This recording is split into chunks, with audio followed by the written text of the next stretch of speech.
Jacob, as a history podcast, we are contractually required to observe that our country is about to celebrate the 250th anniversary of the signing of the Declaration of Independence. You gave me the Latin, Robert. What do we call this, Jacob? I got the Wikipedia page right here. It's the United States semi-quincentennial, a.k.a. the bisequicentennial, a.k.a. the sesquicentennial, or my personal favorite, yes, the quarter millennium. The quarter millennium is the best one. Yeah, why do we need Latin? This is America. I did a half marathon. Now it's the quarter millenn. Quarter millenn. We're going all the way. All the way. 1,000 years, baby. So obviously, like this summer, we're going to be hearing a lot about the classic founding fathers. You got your George Washington, your Thomas Jefferson, your Alexander Hamilton. But since this is business history, we are going to tell the story of the financial founding father, Robert Morris. Morris signed the Declaration of Independence. He signed the Constitution. He was a senator. He was a hero of the Revolution in a really important way. He found the money to pay for the guns and soldiers. At one point, he was likely the richest man in the early United States. And then, all of a sudden, he was not. He had so many debts, he was thrown into jail. I'm ready for the musical. Yeah, no musical, but we do have a podcast called Business History. I'm Jacob Goldstein. I'm Robert Smith. It's a show about the history of business. Today on the show, a wild side of the American Revolution. Okay, wild for me. Not the battles, but the financing of the battles. The money George Washington needed to fight the revolution. It's no exaggeration to say that Robert Morris created really this new economy of the United States out of thin air. And the question that everyone asked as he was being hauled off to prison was, did he finance the war or did the war finance him? Not mutually exclusive. Happy quarter millennium. Woo!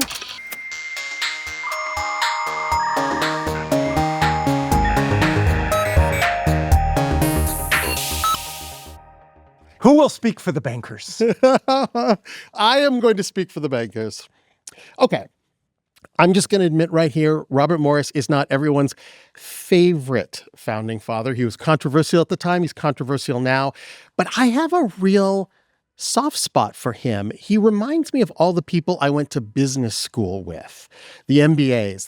They're charming, they're super smart, they're organized, and they just say out loud, I want to make money. I am here to make money. They ignore things happening in the world. They're not ideological. And Robert Morris sort of feels like this, even though he's living through the most dramatic times in world history. He's a guy who's like, yeah, whatever. Let's just look at the ledger and make some money here. He came to America from England, so he's a British citizen in 1743. He's a teenager. And he didn't come for religious freedom or to start a new society. He came because he wanted to be a merchant. He wanted to do international trade. And he came to make money. Yeah, and Philadelphia was the place to be. This was the place where ships were coming and going, and he thought there was money to be made. He started out as an intern, just sweeping the floors, became a shipping clerk. There's a story about him that captures his style. He's still a teenager, and his boss is out of town. He's the shipping clerk. But he hears from a sea captain, probably a crusty old guy with one eye, that the price of flour has jumped in Europe. Okay. Yeah. And Morris doesn't really have the authority to do anything, but he's like, screw it. Let's buy up all the flour we can get in Philadelphia. Let's put it on an outbound ship and take advantage of the high prices before anyone figures it out.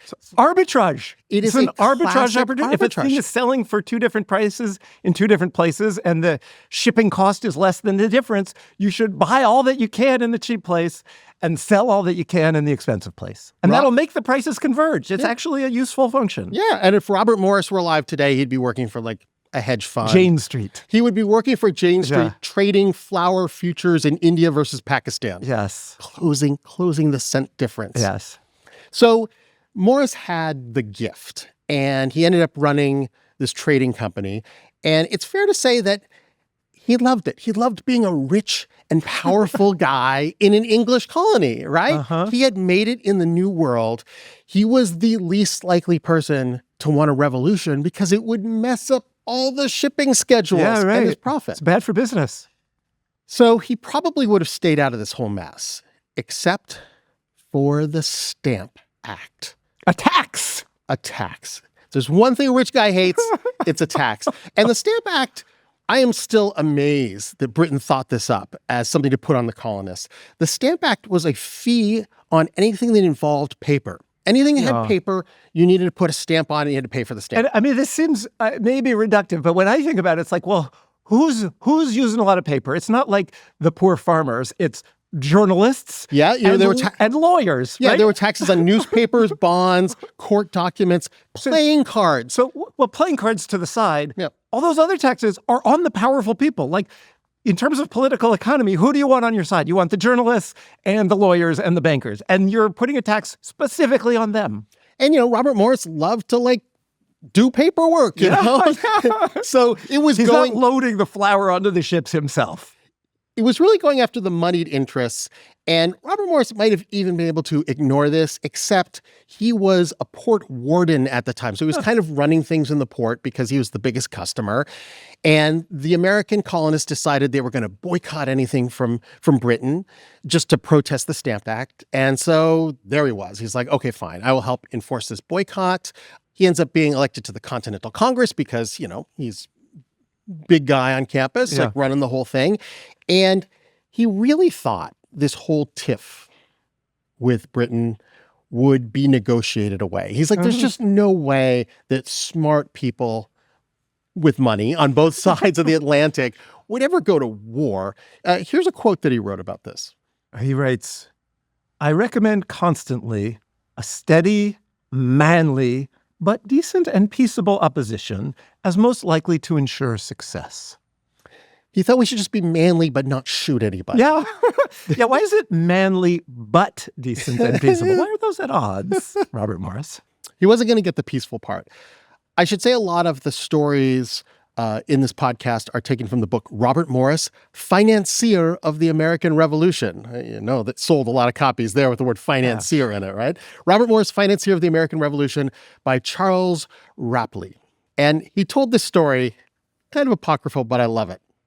It's April 23rd, 1775. You can hear the fife drums. I'm so glad you didn't bring in your tricorn hat. So Robert Morris is at the City Tavern. It's something called the Long Room. And he's actually at the annual feast of the Society of St. George. So it's a society of Brits celebrating Britain. Which is what he is. Let's just be clear. He is a British citizen and happy to be one. Right? And reveling in it, right? Yeah. He's sitting up front and a messenger bursts in and announces that the British had fired on American troops at Lexington. The British loyalists in the bar, according to the story, spring up and start running for the exits. They're like, war is on. And the way the story is told later, Robert Morris was left at the head table in mid-toast with his glass up, camera pans, the room is empty. And he says, to the king? You know what? He doesn't know what to say at this point. And this is uncomfortable for Robert Morris. Like, he is as close as you could get at this point to a global capitalist. Yeah. And war is very bad for his business, which is to run ships back and forth to Europe. But at this point, he is also a member of the Continental Congress, so he wants to do what's best for Pennsylvania. And it's hard for him to reconcile. So when the colonists are meeting to vote on the Declaration of Independence, Morris actually argues against it, saying, we should be more conservative about this. We shouldn't take any rash measures. And he doesn't vote for the Declaration of Independence. He abstains. Classic weaselly move. I neither voted for it nor against it. That's going to come in useful in case there's a tribunal later. When it is finally drawn up for a signature, though, Morris reluctantly signs his name, which you can see to this day. He's a pragmatist, and at this point, the war had started. There was no way back from this. So he's like, I guess I'm in. So the first shots fired in the Revolution. Morris dedicates himself to what he does best. He is a fancy rich man. He is not going to fight. He is not going to hold a gun. But he is going to do trading for the Revolution, shipping for the Revolution. I mean, the guns aren't going to buy themselves. George Washington needs gunpowder, and Morris was tasked with figuring out how to get it. And this was not easy because England kind of knew something was up. So for months, they had kept Americans from buying guns and ammunition. They're like, maybe we shouldn't be stalking people who might use these against us. The British Navy at this point, of course, controls the seas, and it's very difficult to sneak things past the British. So Morris starts to essentially act as a smuggler. Yeah, a lot of the revolutionaries, I think, were smugglers, quasi-smugglers. Aren't all shippers kind of dressed up smugglers? No. All right, that's fine. Okay, so the former clerk, he starts to forge paperwork, fake sailing orders, fake cargo registers. He's using his agents in the Caribbean and in France to route gunpowder past the British blockades. It's all very exciting, although, of course, he's just writing orders at his desk. They communicated in secret code and invisible ink. The British didn't yet know you could just put lemon juice on it and read it? Nobody knew. He was a genius. And during this all, Morris obviously was obtaining needed supplies for the American revolutionaries. And at the same time, he was making a little money because it was Morris's point of view that merchants helping to stock the American army should be able to make a profit. His company and other companies provided the ships, and he wrote, I assert boldly that commerce ought to be as free as the air. Our traders are remarkable for their spirit. Their own interest and the public good go hand in hand, and they need no other prompter or tutor. Very self-serving. Yes. Let me ask you, so amazingly, The Wealth of Nations, the Adam Smith book that started economics, came out in 1776. Incredible coincidence. Yeah. Do you know, did he know about Adam Smith? This idea that this is a very Adam Smith idea. Yes. I don't know if you said it before Adam Smith, but he definitely had the book, had gifted the book to people after it happened. Yeah. But like Morris is coming up with this, it was in the air, this idea. And self-serving, absolutely. Making money off of a war and tragedies, terrible. Yeah. But he understood something that I do think is true, which is if you want people to do work for you, especially people, in France and the Caribbean and sailors who have no loyalty to the United States of America, you need to pay them. Well, there's the famous line from Wealth of Nations, right? It's something like, it's not from the benevolence of the baker and the butcher and the brewer that we expect our dinner, but from their regard to their own self-interest, right? Yeah. Like, that's how we get our dinner, because those guys are making a profit by baking us bread and getting us meat. And that's how we got our guns and our gunpowder. And eventually, Morris is sourcing tents, sails, clothing, even food for the American army. He is like the Pentagon. He's like seeing where all the troops are and getting them what they need. At one point in 1777, the British were threatening Philadelphia, and the Continental Congress, who were running the colonist efforts at this point, they flee the city, except for Robert Morris. And he says he needs to be by the ships. He needs to follow all the shipping stuff. He needs to stay at his desk. And with everyone else left and George Washington in the field, he's basically running the wartime economy for the colonists. And he's directing the ships and the logistics and the money side and figuring out how to pay for all of this. He's kind of acting as the president, or at least the secretary of the treasury, right? And George Washington at this point is depending on him, writing him constantly, begging for more, just saying, we need more. When Washington was camped by the Delaware. He's about to cross on the little rowboat standing up. Don't do that, George Washington. Yeah. In winter, it's the famous painting. Yeah. You know what they didn't paint? They didn't paint Robert Morris sitting at a desk, figuring out how to get blankets and stockings to keep those men from freezing. It was winter along the Delaware River. At one point, Washington's men threatened to desert him because they hadn't been paid. They were also wanting to make some money from being soldiers. And there was no way to find money. And Morris went to all the rich people he knew in Philadelphia to have them dig up their coins, to go to their stash. And he somehow managed to get $50,000 out of them and got it to General Washington to pay the soldiers. But it was getting harder and harder to find real money, we should say, at this time. So we need to talk about the way the monetary system worked. I've been waiting. Are we going to talk about continentals? I've been waiting to talk about continentals. So the colonies were operating on gold and silver that came from Britain and France and this sort of thing, classic money. But they also had paper money. And specifically, the Continental Congress had issued these IOUs, we'll say, continental dollars, they were called. And they loved issuing continentals. Yeah. Because every time they had to pay for something, they just printed more money and said, these will definitely be worth something after the war. Robert Smith, what happens if you keep printing paper money? It's not worth anything. You have a lot of inflation. You get inflation. And Morris tried to explain this in his writing. He wrote, there is one circumstance more distressing than all the rest, because it threatens instant and total ruin to the American cause unless some radical cure is applied, and that speedily. I mean the depreciation of the continental currency, the extravagance that has prevailed in most departments of the public service that have called forth prodigious emissions of paper money. Prodigious emissions of paper money. I'll tell you, were they nocturnal? I'll tell you, people always use this word emissions with paper money at the time. I don't know why, but you see it again and again. And it sounds disgusting, which is how they mean it to sound. They are disgusted by it. I just love that of all the things threatening the revolution, right? Everyone's arguing about the cause of democracy or centralization or federalism. Yes. And he's what like, Robert Morris is the one more distressing than all the rest. Is it death? Is it freezing? It's inflation. It's inflation in the currency. Yeah. And you know what? He's absolutely right. Like, this is the thing that was threatening George Washington and the army, that like the army was just going to give up. They wouldn't be able to obtain anything. And it's funny because this inflation's going on and people reacted to it back then exactly as they react to it today. So some people in Congress blamed the greedy merchants. Greedflation, taking advantage of this war to raise prices. Not the fact that we're printing too much money. No. There's like farmers are trying to gouge us, with their increasing prices for food. And then Pennsylvania put some price controls on things like food. What happens? What happens when you put price controls on, Robert Smith?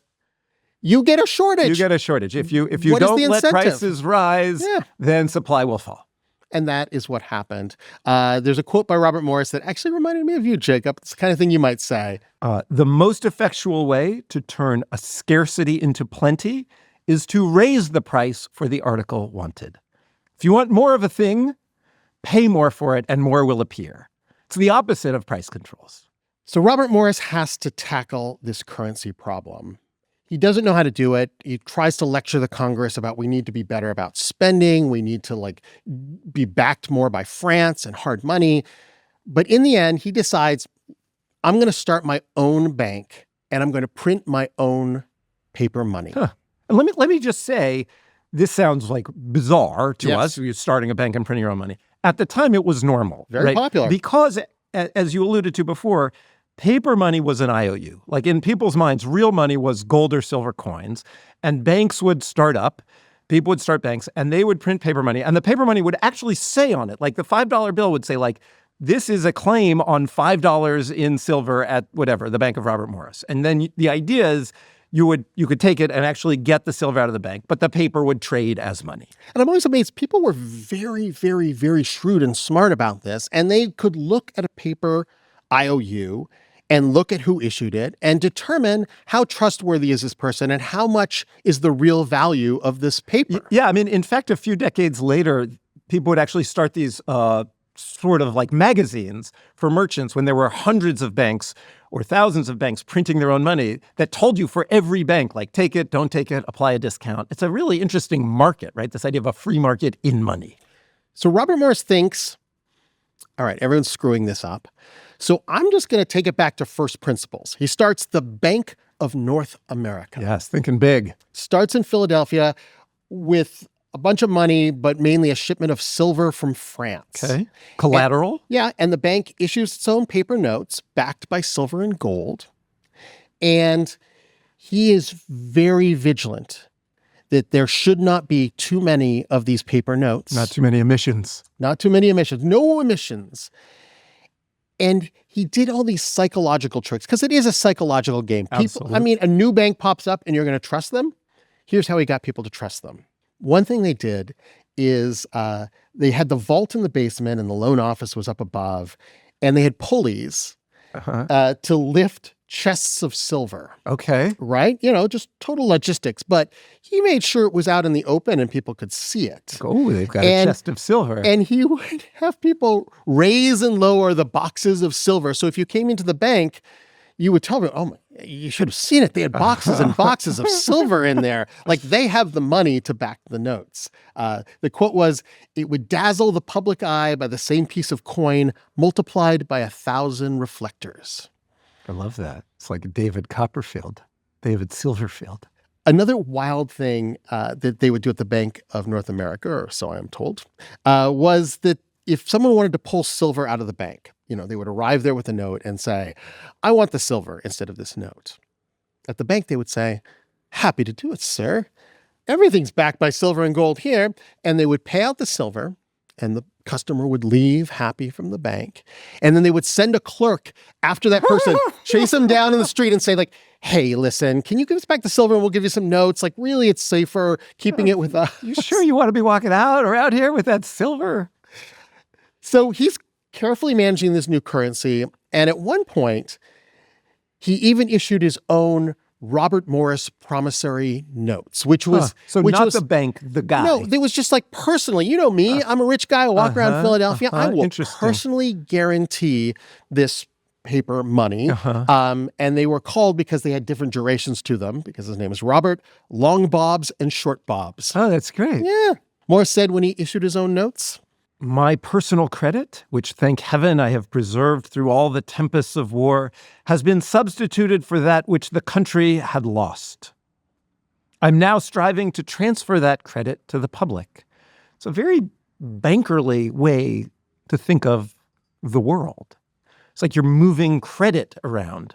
A little bit arrogant also. Even at the time, people thought he was arrogant. And remember, the United States of America, a lot of people thought that this should be a plain and simple nation. Yeah, not the United States of America yet, if I've got the timing right. Yeah, so they thought the colonists or our new civilization here should be plain and simple. You didn't want to have ostentation. People were not talking like bankers and economists. Yeah. And one of the things I really do admire about Morris is he was seeing things that no one else could see. Because, of course, everyone's like, oh, there's actual gunfights and battles, and we don't know the future of our nation. And he's like, no. Focus on the money, make the money work, and everything else becomes easier. So all of this credit, subterfuge, personally guaranteeing essentially currency used by the government, it would not have worked for long, but the war ended. So good news. Morris stayed on for a while as the head of finance of the new country. But there was just so much drama, political drama at this point about how the states would work together. Would there be taxes? Would there not be federal taxes? And Morris really argued, like, no, if we're going to make this system work, he was very Hamiltonian in this, that we need a centralized government, centralized debt, centralized currency. And at one point, President Washington, when he was president, would ask him to be the Secretary of Treasury, the very first Secretary of Treasury. Before he asked Alexander Hamilton, he probably said, "Hey, you could be on the $10 bill, my man." And Morris is like, "I already have way too many paper bills out there with my name on it." So he declined, and Alexander Hamilton took the job instead. So Morris, at this point, he's like, "I'm done with government. I want to go back to my first love, the thing I really believe in, making gobs of money." Let's jump 15 years after the end of the Revolutionary War. Robert Morris is a resident of the Prune Street Debtors Prison in Philadelphia. He is living in a cell. It's a nice cell, but it's still a cell. He would walk 3 miles every day in the yard outside the prison in a big circle, 50 times around the yard. Apparently, he would keep a pocket full of pebbles, and with each circle he made, he would drop a pebble just so he could keep count of how many times he'd gone around. Like an entry in the ledger. Yes, exactly. And as he's walking around, he must have thought about how much of a fall this was, how big he was in those 15 years since the revolution. At one point, he owned more land in the United States than anyone else. Like, he would probably be in the top 10 of landowners today. 6 million acres. 6 million. Larger than the state of New Jersey is what he owned. No. I'm double checking that. You can check it. How many acres is New Jersey? It's almost Vermont-sized, his land. New Jersey has 5 million acres. Yeah. Impressive. Impressive. Also would lead to his downfall. But at the time, he's in the debtor's prison, and the former president of the United States, because George Washington has voluntarily decided not to become king. Heroically. A huge moment in history. Yeah. Yeah. But George Washington's still a celebrity. He came to Philadelphia. He's getting parades. Everyone's celebrating him. And he takes a break to visit Robert Morris in prison because he knew that a lot of the success of the revolution was because of Robert Morris. And I don't know, Robert Morris must have thought, if I just retired after the end of the war, like, I might be a hero. There might be parades for me as one of the people who made the revolution successful. But he could not retire. When he left the government, he started to trade again. And he started to use the network that he had developed through smuggling all of that gunpowder and guns, his contacts in France and around the world. And he had these big schemes that he was going to try and pull off with this network. His first genius plan, got one word for you: China. Okay, sounds like a good idea from what I know so far. Yeah, everyone else is restarting trade with Europe after the Revolutionary War. Morris bought a ship and sent it in the other direction. It held 30 tons of American ginseng. Popular in China. Yeah, 2,600 animal skins, cotton, lead, and a little pepper. Pepper I didn't see coming. The ship returned in 1785 with 800 chests of tea and 20,000 pairs of nankeen trousers, which I guess were a nice cotton trouser popular in the day. I don't actually know what that is. That's like hammer pants? Yeah, they were millennials. They were tight trousers. The important thing is, it doesn't matter what was in the ship. The important thing was he made a 25% profit. He's doing great. Still had the touch. Next up, the French approach him. And they want what the Frenchman always wants. Cigarettes. Yeah. Tobacco. It was actually snuff. I think they were snuff fans. They would later take up the cigarettes. But the war had, put a crimp in the tobacco supply, and prices for tobacco were very high in Europe. So Robert Morris makes a bold deal. He says, I will sell you all of the tobacco you want. For the next 3 years, if we lock in this high price, I will supply it all.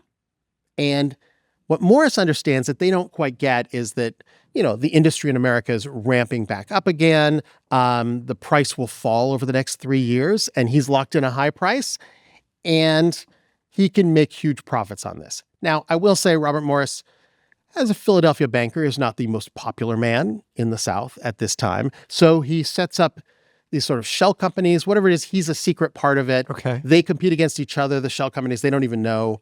They have common ownership, and they end up cornering the tobacco market. Okay. Yeah. And so eventually he's sending 30 ships a year, millions of pounds of tobacco to France.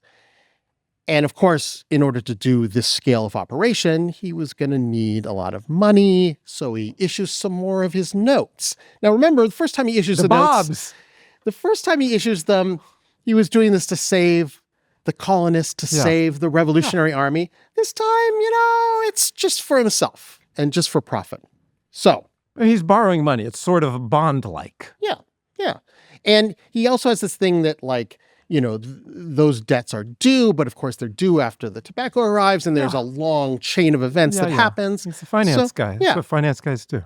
So picture this. He's got the ships sailing to China. He's cornered the tobacco market, ships in the Atlantic, secret companies, tons of debt. As he would later say, give me a Robert Morris-ism. I can never do things in the small. I must either be a man or a mouse. Well, this man is now juggling payments and loans across half the world. But he has a solution. What he calls the ultimate object of human avarice. This is it, the big score, the thing that's going to pay off all of his debts. It is land. Real estate. So that's a good way to make money, going along real estate. A great way to make money, especially if you believe that you have now created a stable country with a lot of wilderness land. It's very smart. And in fact, a lot of the founding fathers were real estate speculators long before they thought about revolution. They were buying and selling wilderness land on the western frontier, which was basically Ohio. Yeah. And in fact, one of the things that Britain did to kind of piss them off was they passed the Proclamation of 1763, where colonists were forbidden from settling west of the Appalachian Mountains. Huh. So, among the many things that we went to war for, one of them was the right to speculate in wilderness land. Inhabited by Native Americans. Yes. USA. So he starts buying wilderness land, Robert Morris does, and like everything else in his life, he goes all in. He starts, his first big purchase is 1 million acres of western New York along the Genesee River. 1 million acres. 1 million? Cost him 30,000 pounds in Massachusetts currency. There is no way to know what that is worth now. Presumably a lot. Yeah, a lot, but not that much. Not as much as it would sell for today. Yes. So here's the plan. He wasn't going to hold this for 200 years, which he should have done. He was going to send his agents to Europe. And they would find people in small towns around Europe, in Germany or something, who wanted to move to the New World. And he would say, I will sell you this many tracts of my vast land, and you can all live together, and it'll be just like Germany, only it'll be in the wilderness. This is a recurring sort of scheme in the New World. You see it happen again and again. And I mean, it did happen. It wasn't just a scheme. People came and moved and created these immigrant communities where they could still speak German and have their beer and pretzels and newspapers in German and whole communities. You'll see this happen a lot in the later 1800s. So this was going to be the big score. And if he could make it work, he would never have to issue any Morris notes ever again. But first, just a little bit more debt, just a little bit more land, by which I mean millions of acres, and then more land deals. And I think of it as this giant Jenga set of debt, right? And, things are paying off. He's paying off the debt, but then he puts it into new debt. He puts the Jenga stick on top, and he keeps pulling it out and pulling it up and pulling it out. And all of a sudden now it's 3 feet high, the Jenga tower, filled with debt. And then something shakes the table. Another revolution. The French Revolution. And really what brought in just years of chaos afterwards. Kind of a nice irony that our revolutionary friend should be toppled by another revolution. So after the French Revolution, there's all of these issues. There's a panic of 1797. The Bank of England suspends their hard money payments. Businesses go under. European countries start borrowing more money to build their armies to defend against France because Napoleon's coming. Okay. So a lot of the credit dries up. And, if you're relying on a cycle of debt and the new debt is hard to get, what happens, Jacob? Well, the people you owe money to come and say, pay up. You're a rich guy. You own more land than anybody. Sell some of that land and give me my money. Exactly right. His famed Morris notes are becoming more worthless every day. He has this side deal with there's someone else who's in the same boat, and they start cross-endorsing each other's worthless notes to be like, well, if you don't trust me, maybe trust the other guy. Anyway, it's all falling apart. People are yelling at him in the streets of Philadelphia because he owes money to everyone. So he retreats to his country home, which he calls Castle Defiance. Still a little bit arrogant. And even there, desperate creditors are showing up. Apparently, Morris would lock the door, and he would only communicate with people in a bucket that he lowered down from the second floor, not the first floor, because someone could shoot you. On the second floor, he'd lower down a bucket, and they would send notes back and forth. And his note would just say, no. It was probably filled with more Morris notes. Here, can I offer you some long bobs? I just printed them. So I have some emissions for you here. He is definitely scared at this point. Creditors would come and camp outside his home on his land, and they would burn bonfires all night, and I assume yell at him all night, waiting for him to come out. Bonfires? Bonfires. Eventually, they were fueling it with Morris notes, right? For now, we're burning currency. Eventually, he sends a note to the sheriff. He wants to turn himself in and go to debtor's prison. In a note to a friend, he wrote, "My money is gone. My furniture is to be sold. I am to go to prison and my family to starve. Good night." So debtors' prisons have been a thing for hundreds of years. The idea was you would go and have your freedom taken away, and you would work, or your family would work, to figure out how to pay your debts. So it was a way of kind of keeping away the mobs a little bit, although they could still visit you in the prison and yell at you. And in fact, that happened. The debtor's prison that he went to, they actually called it a debtor's apartment because it wasn't full prison, but he was definitely confined there. It was a 2-story brownstone on Prune Street in Philadelphia. And even though it was filled with people who had no money, who had sold their furniture, the inmates had to pay for room and board. I don't know, it just felt like the moral thing, I guess. It's not high security. Inmates could have visitors, but it was right next door to the real jail, and they both shared a yard, and they were separated by a low wall. And I guess hardcore criminals would jump over and basically mug the debtors for whatever they could get from them. For the negative money that they had. Robert Morris is like, take more notes. Take more notes. And also, the debtors' prison was getting crowded. In 1798, the economy was struggling. Robert Morris wasn't the only person who couldn't pay his bills. George Washington did visit him, famous person in the United States at this time. Thomas Jefferson said, I would like to hire Robert Morris to help run my economy, if not for the prison and all. And Morris himself was despondent. He wrote around this time, I feel myself an intruder every place into which I go. I sleep in another person's bed. I occupy other people's rooms. And if I attempt to sit down and write, it is at the interruption and inconvenience of someone who has acquired a prior right to the place. It's the prison diaries from Robert Morris. So he still has land. He's still trying to work out some things. But apparently when they total it up, he had racked up about $3 million in debts at the time. A lot, yeah. That is a lot. And he was probably thinking at this point he was going to spend the rest of his life in the Prune Street prison. And then somebody went and invented the bankruptcy court. Let's talk about the concept of bankruptcy. Formal, legal bankruptcy. And there have been forms of this in Europe, but in the early United States, they had a lot to do, so they hadn't yet passed a federal bankruptcy law. Like, how would it work? And it's a complicated problem when someone is in debt. Especially a financier, right? They have all these debts, but they also have all these assets. You get the kind of moral thing of like, oh, let's be mad at them, let's throw them in jail or whatever. But, I mean, it's cruel. But on a certain level, that's not actually financially a good idea, right? Yeah. They have assets. There's all these different creditors. And what you fundamentally want is for the creditors, for the people the guy owes money to get as much money back as possible. Yeah, so it's a collective action problem.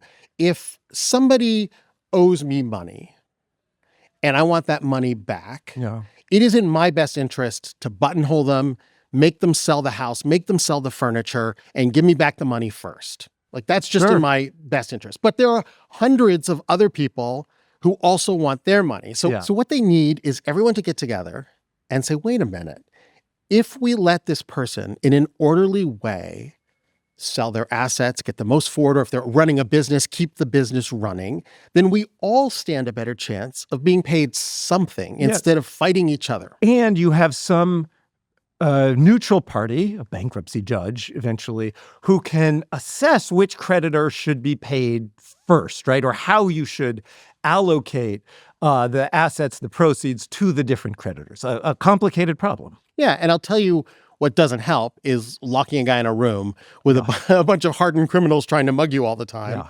It's bad for the creditors, right? It's bad for the people who are owed money if that guy is locked up. Okay, so this is clearly a problem that needs to be solved.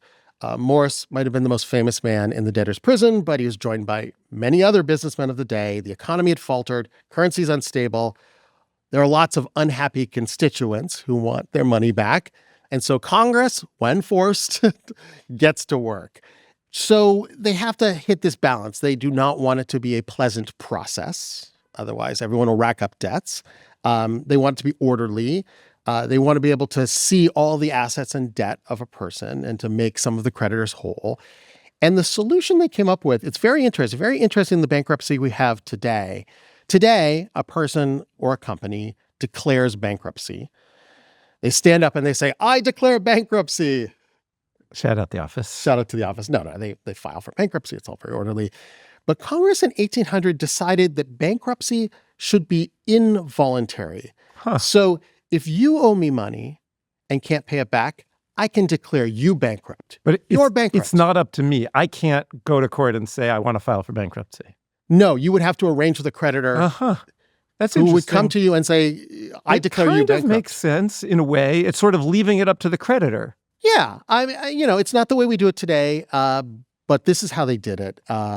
The way they designed it was a panel of 3 commissioners would get to see all the assets and debts. They would decide what would happen next. And then 2/3 of the people who lent the money had to agree, maybe based on how much they lent. And then maybe the debt would be discharged. So this was the plan. It was hard to get through Congress, passed by 1 vote. And you might think at this point, Robert Morris would have been thrilled. Like, this is what he needed. It was what he needed, but it wasn't what he wanted. He kept saying, I don't want to be declared bankrupt. Like, that seems shameful. I'm not bankrupt. There's money somewhere. I can make this work. That's also I can classic really make finance it work. guy. It's just a liquidity crunch. Yeah. And much like the process today, there is a stigma. It is saying you are bankrupt. And he didn't want that stigma. Well, and especially, I guess, if his whole life is he's the guy who wanted to make money, then being bankrupt is saying he has failed at his main thing. The thing he loved. Money. But it's becoming obvious that there is no choice. He heard that one of his estates, worth $100,000, he estimated, was being sold for $800 because he hadn't paid the taxes. So this is actually why you want bankruptcy, is because that's bad for everybody except the guy who managed to get the really cheap estate. Yeah, somebody got a deal. Finally, one of the people he owed money to did the official thing. A Philadelphia merchant named John Houston held $284,000 in overdue notes. He formally petitioned to have Robert Morris declared bankrupt. The panel is assembled. A judge ordered Morris released, but not free of obligations because he had to spend 3 months in a hearing before the panel of bankruptcy commissioners going through the process. He owed money to 90 people. The list included fellow merchants, tailors, a bookseller, a blacksmith, bricklayer, an apothecary, even a senator. Richard Scarry book from 1805, a garbage man, librarian, and fireman. they all have the Morris notes. They required Morris to write out his account of property, which is a very detailed list of everything he'd bought and sold, how he got it, what happened to it afterwards. He begins this account of property with, I'll let you read it. It's pretty good. I shall begin. Right, so you could just begin, but he says he's going to begin. I shall begin with the lands purchased in the Genesee country, acknowledging that if I had contented myself with those purchases and employed my time and attention in disposing of the lands to the best advantage, I have every reason to believe that this day I should have been the wealthiest citizen of the United States. I'm like, bro, this is just supposed to be a list of all the stuff you bought, and you're still arrogant. But sort of. He's like, if I hadn't screwed up in this one way, if I had just stopped with the Genesee country. There is a note of regret in there, covered in a brag. Yeah, that's right. It's weird. He never really admitted that a lot had gone wrong, except he did say he issued too many of those Morris notes and just kind of lost track of exactly how many emissions had been emitted. A judge finally discharges the debt, lets the creditors sort out whatever remains among themselves. It's not like a satisfying ending to this story, but it's kind of the ending that always comes with bankruptcy, right? It's like everyone kind of gets something, and the person who is bankrupt gets to start over sort of in a way, but without their reputation, and often without credit. And Morris tried. Like, he had a few more schemes. There was a new bank somewhere, and they were going to have him be the president, but it all fell apart. He had talked about starting a wine business. He was, I know this is like the saddest part of a bankrupt man. He was starting to look at land deals in Florida. There's one place you could go to make a quick buck. It's Florida, but nothing took. He died 5 years after he was released. Not a rich man anymore. Definitely not the richest man in the United States. The bankruptcy law, interestingly enough, would be repealed soon after it was passed. And there was problems with having who got to declare. And then a series of new ones would come whenever there was a financial crisis. Congress would pass a new set of bankruptcy laws. And it just started to evolve over the years into what we have today, which is this really formal, but I kind of think beautiful notion of a fresh start. We need people to take risks in the United States and around the world. We need them to start new businesses, and that's good for everyone, for jobs, for technological innovation, for everything. And having a system in place that says, listen, if you take a risk and it goes bad, we're not going to throw you in prison. Yeah. We're not going to take your freedom away. Yeah. You may have to spend 3 months in bankruptcy court. You may have to pay everything back. You may have bad credit. But you can dream again, and you can try again. You could even argue that of the many great things that have come out of the American Revolution, one of them was the bankruptcy law of 1800, this concept of forgiveness and orderly bankruptcy. So we're going to be back in 24 years for the the quarter millennium of bankruptcy in America. Exactly.